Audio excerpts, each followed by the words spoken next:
श्री सूत जी महाराज कहते हैं, शौनकादि ऋषियों, आत्मदेव जी ब्राह्मण तो भगवान का भजन करने चले गए और थोड़े समय में आज प्रभु का खूब भजन कर लिया।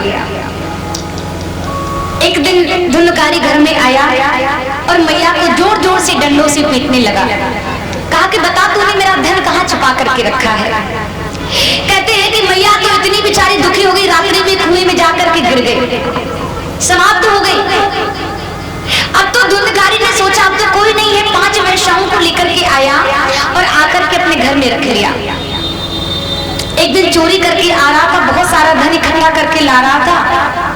5 वैश्याओं ने सोचा ये तो दुष्ट है, पापी है, ये तो एक दिन मारा ही जाएगा, इसके साथ में हम भी मारे जाएंगे, क्योंकि बुरे कर्म का बुरा नतीजा हम जब करते हैं ना तब हमें पता नहीं चलता है कि हम कितना बुरा कर्म कर रहे हैं, कितना बड़ा अपराध कर रहे हैं, लेकिन उसका जो परिणाम होता है ना बड़ा ही खतरनाक होता है, बड़ा बुरा होता है। धुंधकारी चोरी करके आया, घर में जाकर के पहुंचा और जैसे ही चारपाई पर सोया, 5 वैश्याओं ने रस्सी से बांध दिया। जल रही थी अग्नि, जलती हुई अग्नि की लकड़ियों को उठाया और जोर जोर से पीटना प्रारंभ कर दिया। धुंधकारी की आंखें खुली। धुंधकारी ने कहा, अरे तुम लोग क्यों मार रही हो, छोड़ दो छोड़ दो, तुम तो हमें बड़ा चाहती थी, तुम तो हमें बड़ा प्रेम करती थी। बड़ा प्रेम क्या करती थी, बड़ा चाहती थी। वैश्याओं ने कहा कि तू तो बहुत बड़ा दुष्ट है, चोरियां करता है, डकैती डालता है, और एक दिन तू तो मारा ही जाएगा, तेरे साथ में हम सब लोग भी जाएंगे।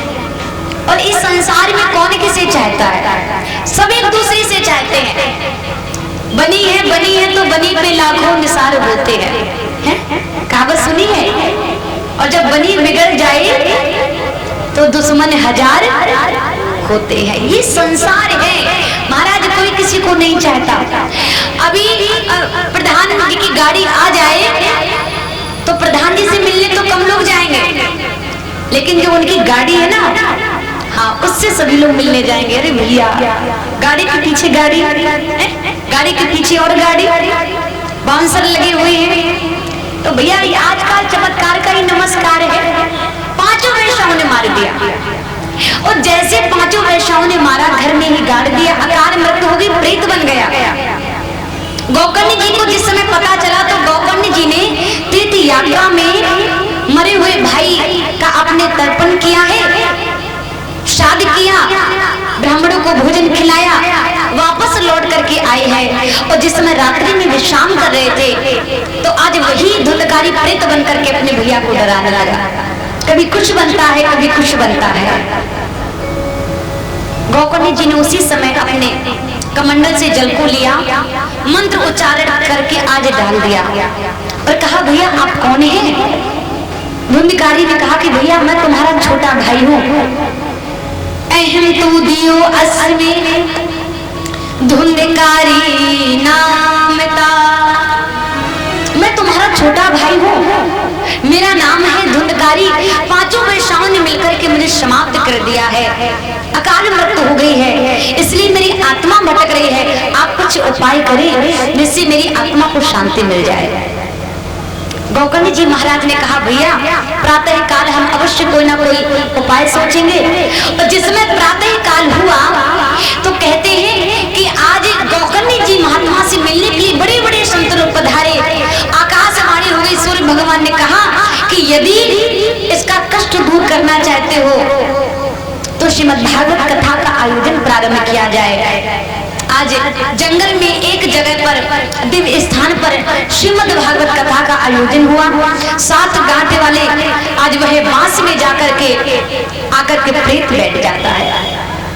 विधि विधान से कथा को प्रारंभ किया गया और एक एक दिन करते करते आज 7 दिनों में 7 ग्रंथियां टूट जाती हैं। दिव्य पुरुष प्रकट हो गया। लोगों ने पूछा कौन है? उसी समय देखा कि एक विमान चला आ रहा है और जैसे उस विमान में दिव्य पुरुष जाकर के बैठा है तो उसी समय गौकर्ण जी महाराज आए और गौकर्ण जी महाराज ने आकर के कहा, आप कौन हैं? भगवान के पार्षदों ने कहा, हम इसीलिए जाने के लिए आए हैं। तो गौकर्ण जी ने पूछा कि कथा तो यहाँ सभी भक्तों ने सुनी है, और जब सभी लोगों ने सुनी, होता है ना, लोग पूछते कि भैया सभी लोगों ने कथा सुनी, फिर इसी के लिए विमान क्यों आया? तो यहाँ तो विमान के पार्षदों ने कहा कि अरे गौकर्ण, विमान इसके लिए सिर्फ इसलिए आया है क्योंकि यहाँ कथा तो सभी लोगों ने सुनी, पर सभी लोगों ने कोई ना कोई अपना भाव लेकर के कथा को श्रवण किया है। कोई तन से बैठ गया तो मन उसका घर में रह गया। अब होता है ना, माताएं भक्त लोग जब आते हैं तो कभी कभी क्या होता है, पंडाल में आ तो जाते हैं लेकिन मन नहीं आ पाता है, और जैसे तैसे आ भी जाता है तो थोड़ी देर लगता है, फिर इसके बाद फिर वहीं चला जाता है। घर में इतना काम पड़ा है, कौन करेगा, बहुत सारी चीजें होती हैं। तो भगवान के पार्षदों ने कहा कथा तो सबने सुनी है, लेकिन कथा सुनने के भी अपने अपने एक भेद होते हैं। इसने 7 दिन बड़े भक्ति भाव से भगवान की कथा को सुना है, इसलिए इसका उद्धार हो गया है। विमान में आज वह धुंधकारी जाकर के बैठा और सीधे जाकर के आज वह विमान वैकुंठ धाम जाकर के पहुंचा। बोलिए गोविंद भगवान की। पुनः कथा को प्रारंभ किया गया। अब की बार सभी भक्तों ने इतने ध्यानमग्न होकर के कथा को सेवन किया। कहते हैं सभी लोगों ने मन से कथा को सुना था, इसलिए अब की बार जब विमान आया तो भागवत में लिखा हुआ है सभी लोगों का उद्धार हो गया। सभी लोग जाकर के उस विमान में बैठ गए और विमान सीधे वैकुंठ जाकर के पहुंच गया। बोले कुंज बिहारी लाल की। सारा आज जितने भी भक्त लोग बैठे थे, सारा भाव परिवर्तित हो गया भक्ति का। अब यहाँ पर सप्ताह यज्ञ का विधान बताया गया है भागवत में। सूत जी महाराज कह रहे हैं कि जीवन में जब भाव आए कि हमें कथा करानी है, तो कथा कराने के नियम कैसे होने चाहिए ये बताया जा रहा है, भागवत में लिखा हुआ है। बहुत से लोग होते हैं पूछते हैं कि महाराज हम कथा कराना चाहते हैं, लेकिन कथा कराने के नियम क्या होते हैं, कैसे कराई जाती है कथा? तो कथा कराने का नियम सर्वप्रथम तो ये है कि जिस प्रकार से हम अपने घर में एक कन्या का विवाह करते हैं, और कन्या का विवाह करने से पूर्व हम बहुत सारे धन को एकत्रित करते हैं, हम बहुत सारे धन को जुटाते हैं, क्योंकि किसी को पता नहीं होता है कि कन्या के विवाह में कितना धन खर्च हो जाए। तो उसी प्रकार से जब कथा कराने का विचार आए तो पहले से हमको धन को एकत्रित कर लेना चाहिए। अब ऐसे संसार में कोई भी पिता ये नहीं सोचता है कि मैं अपनी बेटी का विवाह कर रहा हूँ, मैं अपनी बेटी का विवाह कर रहा हूँ तो कम धन दो, जितना बनता है उससे ज्यादा ही पिता करता है। लेकिन जब कथा कराने का जब भाव आए तो पहले से धन को एकत्रित कर लेना चाहिए। इसके बाद में आप ऐसे ब्राह्मण जी के पास जाएं, ऐसे ब्राह्मण के पास में जाएं। कहा ब्राह्मण कैसा होना चाहिए? कहा ब्राह्मण वेदों का अध्ययन करने वाला होना चाहिए। भागवत में लिखा है वक्ता कैसा होना चाहिए, वक्ता के लक्षण कैसे होने चाहिए, ब्राह्मण का स्वभाव सिद्धांत कैसा होना चाहिए। विरक्तो वैष्णवो विप्रो विदिशा शिव शुद्धि कृतः। एक जो कथा सुनाने वाला जो वक्ता हो उसे कैसा होना चाहिए? विरक्तो वैष्णवो विप्रो। कहा कि विरक्त हो, विरक्त कैसा होना चाहिए? कहा कि संसारी की मायाओं से, संसार के भोगों से जिसका मन विरक्त रहता हो, जिसका मन अलग रहता हो, ऐसा वक्ता, ऐसा एक ब्राह्मण होना चाहिए। विरक्तो वैष्णवो विप्रो। कहा कि कैसा हो? कहा कि वैष्णव होना चाहिए, वैष्णव होना चाहिए, गोविंद की आराधना करने वाला, गायत्री मंत्र का जाप करने वाला, भगवान की आराधना कीर्तन करने वाला। विरक्तो वैष्णवो विप्रो वेद शास्त्र विशुद्धि कृतः। कहा कि जो वेदों का अध्ययन करने वाला हो, वेद की मर्यादाओं का पालन करने वाला हो, जो अपने जीवन में सदाचार को धारण करने वाला हो, धर्म का पालन करने वाला हो, ऐसा वक्ता होना चाहिए।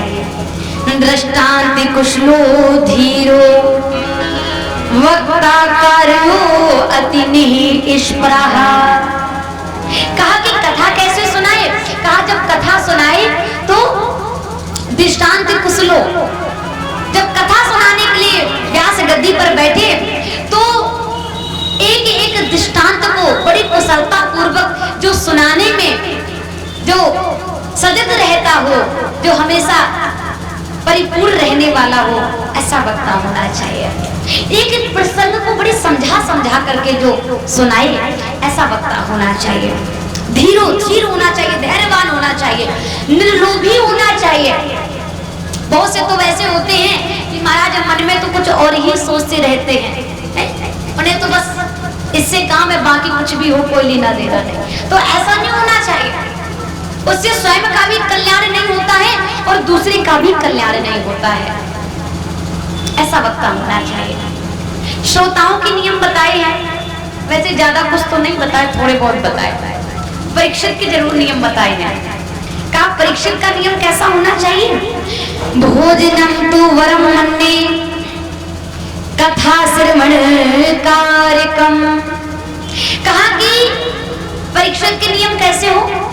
परीक्षित जब कथा सुनने के लिए जब बैठे, जब कथा सुनने के लिए नियुक्त किया जाए परीक्षित के रूप में, तो उसको एक समय सिर्फ फल लेकर के कथा को श्रवण करना चाहिए। और कथा सुनने के पहले उसको एक संकल्प, एक व्रत धारण कर लेना चाहिए। कोई भी एक संकल्प धारण कर लो, एक संकल्प धारण कर लीजिए, एक व्रत धारण कर लीजिए। हमें 7 दिन यह संकल्प लेकर के कथा को सुनना है। और आजकल तो बहुत से लोग कह देते हैं कि महाराज हमसे फल खाकर के कथा को नहीं सुना जाएगा, फल खाकर नहीं कथा सुना जाएगा, कम से कम फूला आहार होना चाहिए। अरे महाराज जब तक पेट में कुछ पड़ेगा नहीं तो मन कथा में लगेगा कैसे? तो उसके लिए भी कथा में बताया है कि अगर आप एक व्रत नहीं रख पा रहे हैं, अगर आपके शरीर में सामर्थ्य नहीं है कि आप व्रत लेकर के 7 दिन कथा को सुन सके, तो आप एक समय भोजन भी ले सकते हैं। ये भी विधान है कथा में, एक समय भोजन भी आप खा सकते हैं। लेकिन भोजन कितना लेंगे ये भी सुन लीजिए, थोड़ा सा ही भोजन लीजिए। अब ऐसा नहीं महाराज की भर पेट खूब भर पेट भोजन कर लिया, खूब खा लिया। और महाराज कथा जब हो, कथा आसन में जब आप परीक्षित के रूप में बैठे तो 3 घंटे की कथा में आप 100 बार आसन बदल ले। क्योंकि ज्यादा खा लेंगे तो शरीर में आलस आएगा, जवाई आएगी। तो बताइए मन और शरीर कहाँ से कथा में लगेगा? तो कहा भोजन भी थोड़ा सा ही सीमित मात्र ले, सीमित मात्र ले। इतना भोजन होना चाहिए कि बैठे भी रहे, भाव से कथा भी सुन ले और निद्रा भी ना आए।